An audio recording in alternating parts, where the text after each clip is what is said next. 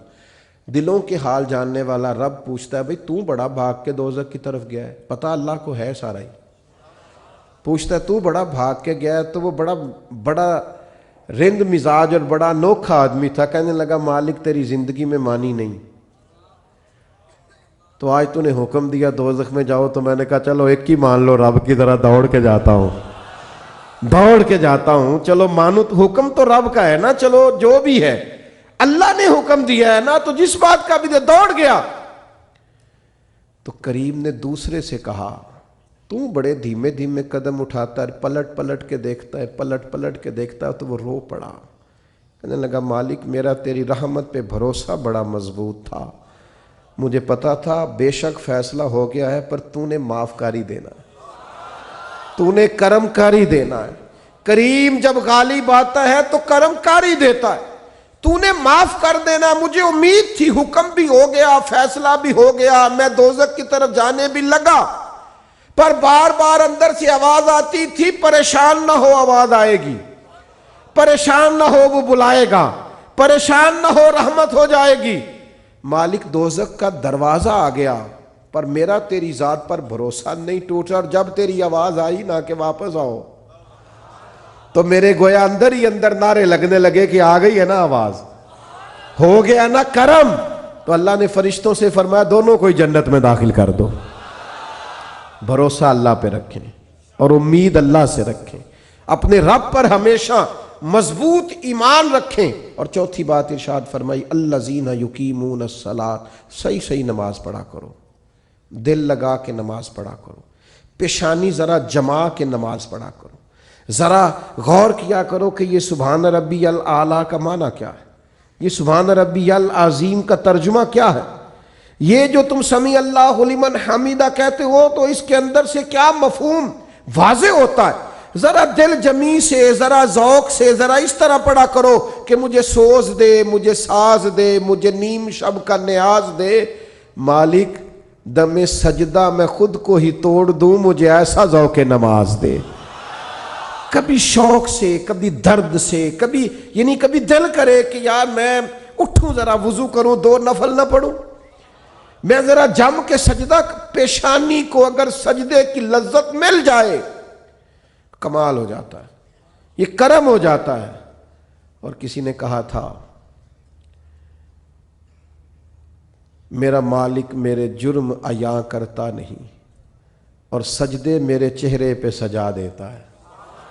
یہ دیکھو نا، کئی لوگوں کے وہ جسم کچھ لوگوں کا ایسا نرم ہوتا ہے کہ سجدوں کا نشان پڑ جاتا ہے، لوگ اس کو محراب بھی بولتے ہیں، لیکن یہ بنیادی طور پر اپنی اپنی جسمانی ساخت ہوتی ہے۔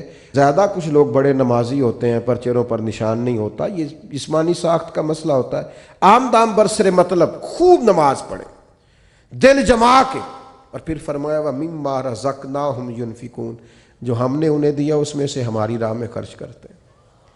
پتہ ہے کس حد تک خرچ کرنے کا حضور نے فرمایا؟ نبی پاک علیہ السلام نے فرمایا ایک کھجور اللہ کے رستے میں صدقہ جب تم دیتے ہو نا، ایک کھجور جب تم اللہ کے رستے میں اخلاص کے ساتھ صدقہ دیتے ہو تو اللہ تعالیٰ اسے اپنے دائیں ہاتھ میں لے لیتا ہے جو اس کی شان کے لائق ہے، اور پھر اللہ اسے قبول کر کے اپنے دائیں ہاتھ میں لیتا ہے جو اس کی شان کے لائق ہے، اور اسے اتنا بڑا کر دیتا ہے، اس کھجور کو اتنا بڑا کر دیتا ہے کہ پہاڑ بنا دیتا ہے، اور اس ایک کھجور کی برکت سے ہی اللہ تعالیٰ بخشش فرما دیتا ہے۔ خرچ کریں اللہ کے راستے میں، خوب خرچ کریں، اور یہ کر کے دیکھیں کہاں سے خرچ کرنا شروع کرنا ہے۔ نبی پاک علیہ السلام نے فرمایا گوشت پکاؤ تو شوربہ زیادہ کر لو، پڑوسیوں کو بھی شامل کر لیا کرو۔ فرمایا 2 کا کھانا 3 کے برابر اور 3 کا 4 کھا لیں، بس یہ کہ سب کو شامل رکھو، سب کو شامل۔ کچھ لوگ ایسے ہوتے ہیں جو اپنے دسترخوان کو وسیع نہیں کرتے۔ آپ خرچ کرنے کا مزاج بنائیں، اللہ توفیق بھی عطا کر دے گا۔ دینے کا جب انسان ارادہ کرتا ہے تو پھر وسعت بھی آ جاتی ہے۔ تو میرے بھائی یہ چیزیں پیدا کرنی ہے اپنی طبیعت میں۔ 2-4 گزارشات میں نے تیزی سے آپ کی خدمت میں عرض کر کے اپنی بات کو سمیٹنا ہے۔ سب سے پہلے میری گزارش آپ سے یہ ہے کہ اپنی کوتاہیوں پر خاص نظر کریں، زندگی میں اپنی غلطیوں کو ضرور ڈھونڈیں۔ ہمارے صوفیاء نا اپنی اصطلاحات میں ایک اصطلاح بیان کرتے ہیں دید قصور، یعنی اپنی غلطیوں کا نظر آنا۔ کچھ لوگ ایسے ہوتے ہیں جنہیں جگ کی غلطیاں نظر آتی ہیں، سب کی غلطیاں نظر آتی ہیں، اپنی نہیں نظر آتی۔ اپنی غلطیوں کو تلاش کریں، اپنے گناہوں کو تلاش کریں، اور پھر ان کی اصلاح کے لیے ایک پورا منظم منصوبہ بنائیں اور اس منصوبے کے تحت اپنی تربیت کریں۔ کب تک ایسے ہی گھومنا ہے اور کب تک یہ کہنا ہے کہ انشاءاللہ تعالیٰ بس دعا کرے میں ٹھیک ہو جاؤں؟ اپنی کمزوریوں کو تلاش کر کے ڈھونڈ کے ان کی اصلاح پر پورا زور لگا دیں۔ نبی پاک علیہ السلام نے فرمایا جب بندہ اعتراف کر کے توبہ کرتا ہے نا، یا اللہ میرے اندر یہ غلطی ہے میں بھول گیا تھا، جب اعتراف کر کے توبہ کرتا ہے تو اللہ اسے معاف فرما دیتا ہے۔ تو اپنی کوتاہیوں کو ضرور تلاش کریں۔ ایک دوسری گزارش آپ کی خدمت میں عرض کرنی ہے، ان لوگوں کی سنگت اور صحبت چھوڑ دیں جن کی وجہ سے ہمارے مزاج میں، ہماری سوچوں میں، ہمارے لب و لہجے میں بگاڑ پیدا ہوتا ہے۔ ان لوگوں کے قریب آ کے بیٹھیں جن کے پاس بیٹھنے سے ہمارا ایمان پختہ ہوتا ہے، ہمارے اندر روحانیت پیدا ہوتی ہے، ہمارا نیکی کی طرف دل مائل ہوتا ہے۔ بری صحبت مکمل چھوڑ دیں۔ آپ کے ذہنوں میں جو لوگ شکوک پیدا کرتے ہیں ان سے پورے طور پر بچ جائیں۔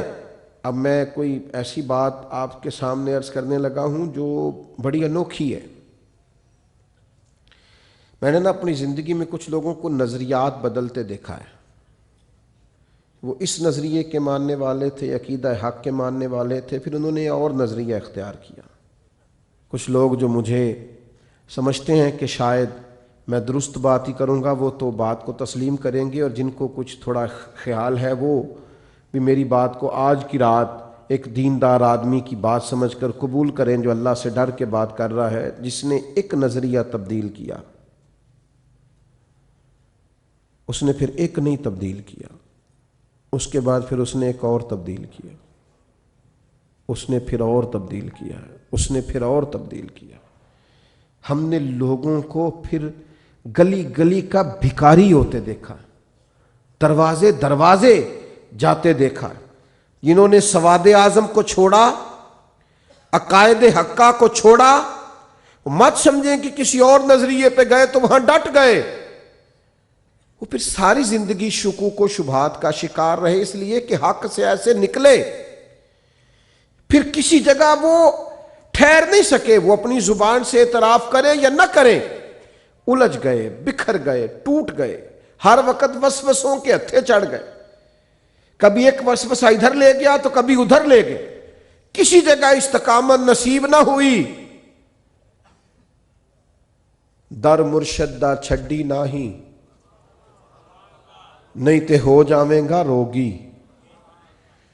در مرشد دا چھڈی ناہی، نہیں تے ہو جاویں گا روگی، جیڑی بکری اجڑوں وچھڑی او بگیاڑا جوگی۔ جو پھر ایک دفعہ نکل جاتی ہے نا، پھر اس کو آ کے کھاتے ہیں، بڑے بڑے ریوڑوں سے جو جدا ہوتی ہیں پھر بھیڑیے کھا جاتے ہیں۔ تو خدا را عقائد میں مضبوط رہیں، کبھی کمزوری نہ دکھائیں۔ پھر ایک بات جس پر میں نے آج اپنی ساری گفتگو کو سمیٹنا ہے، آپ کبھی بھی کپڑوں سے مزین نہیں ہو سکتے، آپ کو زینت کبھی بھی لباس سے، گھر سے، گاڑی سے کبھی نہیں ملے گی۔ بڑی گاڑی سے اگر نکلنے والا بدتمیز ہو تو کبھی بھی لوگ اسے خوبصورت انسان نہیں سمجھتے۔ مہنگے کپڑے پہننے والے کی حرکتیں اگر بڑی چھوٹی ہوں تو لوگ کبھی بھی اسے کوئی بڑا آدمی یا بڑا انسان نہیں سمجھتے۔ وہ بہت بڑی کرسی سے نیچے اترے لیکن اس کا لب و لہجے سے چھچورا پن ظاہر ہو تو کبھی بھی لوگ کوئی مہذب انسان نہیں سمجھتے۔ ہم نے سمجھ لیا ہے کہ کپڑوں سے، اور یہ کہ گاڑی سے، اور یہ کہ گھر سے، اور یہ کہ میرے ہاتھ میں پکڑے ہوئے موبائل سے، اور یہ کہ میں ٹیلی فون پہ جو باتیں کروں اور میں 10-20 لوگوں کو بتاؤں کہ جی اللہ کا شکر ہے جی بڑے پیسے ہیں جی، فلاں بھی خرید لیا، اب یہ بھی خریدنا ہے، اب ادھر بھی جانا ہے، اس سے کبھی آپ کا وقار نہیں بڑھے گا۔ آپ کا اعلیٰ اخلاق، آپ کا تقوی، آپ کی عبادت، آپ کا اللہ سے ڈرنا، آپ کا حسن سلوک، نیک اعمال آپ کو زینت دیں گے۔ انسان ہمیشہ عاجزی سے خوبصورت ہوتا ہے، وفادار لوگ خوبصورت ہوتے ہیں، جو لوگ خیرخواہ ہوتے ہیں، دوسروں کا بھلا کرتے ہیں، وہ خوبصورت لوگ ہوتے ہیں۔ خوبصورت بنیے۔ نوجوانوں سنو، بتایا ہوگا تمہیں لوگوں نے کہ پیسہ ہی سارا کچھ ہے، پیسہ بڑا کچھ ہے پر سب کچھ نہیں ہے۔ بتایا ہوگا کسی نے کہ تعلقات ہی بڑا کچھ ہوتے ہیں، تعلقات بھی کچھ ہوتے ہیں پر سب کچھ نہیں ہوتے۔ کہا ہوگا کسی نے کہ عہدہ بڑا کچھ ہوتا ہے، عہدہ کچھ ہوتا ہوگا پر سب کچھ۔ سب سے زیادہ انسان خوبصورت اچھے اعمال سے لگتا ہے، خوبصورتیوں سے لگتا ہے، اس کے لہجے کی سچائی، اس کے انداز کا دھیما پن، اس کے بات کرنے کا ٹھہراؤ، اس کا ملنے جلنے کا خوبصورت انداز، اس کا بات ماننے کا طریقہ، یہ بڑا خوبصورت ہوتا ہے۔ آپ کو پتہ ہے جو بچہ زیادہ بات سب کی مانتا ہے وہ بچہ سب کو پیارا لگنے لگتا ہے۔ ماں باپ کا بھی فرما بردار ہوتا ہے، اساتذہ کا فرما بردار ہوتا ہے، گلی محلے میں بھی کوئی اسے کام بتا لیتا ہے۔ یہ خوبصورت بچہ اپنی فرما برداری کی وجہ سے خوبصورت ہوا ہے۔ اعمال حسنہ سے اپنے آپ کو زینت دیں، اپنی کوتاہیاں ایک ایک کر کے چھوڑنی شروع کریں، اپنی غلطیاں ایک ایک کر کے اپنے وجود سے نکالنی شروع کریں۔ نوجوانوں سے کہوں گا بے پناہ مشقت کریں، آگے بڑھنے کے لیے جد و جہد کا راستہ اختیار کریں، چور دروازہ کبھی اختیار نہ کریں۔ آپ کی خدمت میں بڑے درد سے یہ اپیل کروں گا، فقط اپنے لیے جینا نہ شروع کریں۔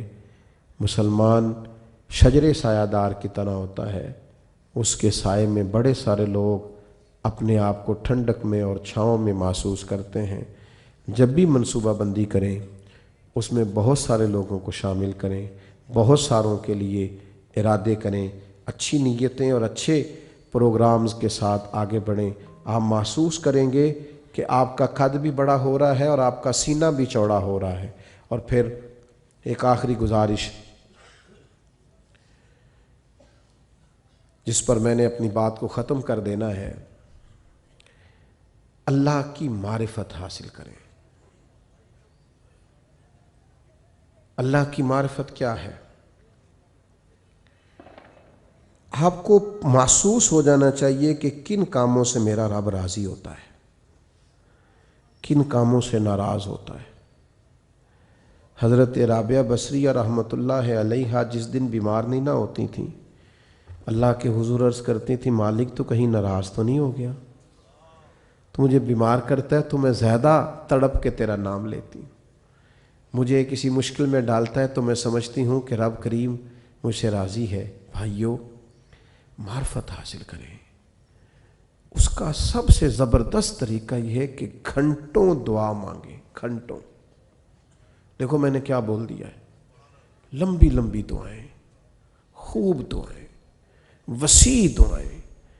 حضور علیہ السلام نے فرمایا نمک بھی مانگو تو رب سے مانگو، یعنی یہاں سے شروع کرو کہ مالک مجھے یہ چاہیے، مالک مجھے یہ چاہیے، مالک۔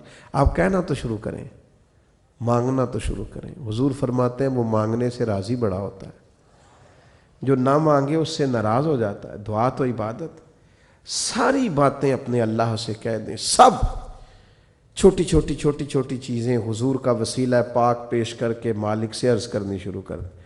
کچھ درخواستیں دے دیں اللہ کے حضور، آپ یقین کریں وہ ایسے قبول ہوں گی کہ ان کے نظارے نظر آئیں گے، ارد گرد آپ کو محسوس ہوگا۔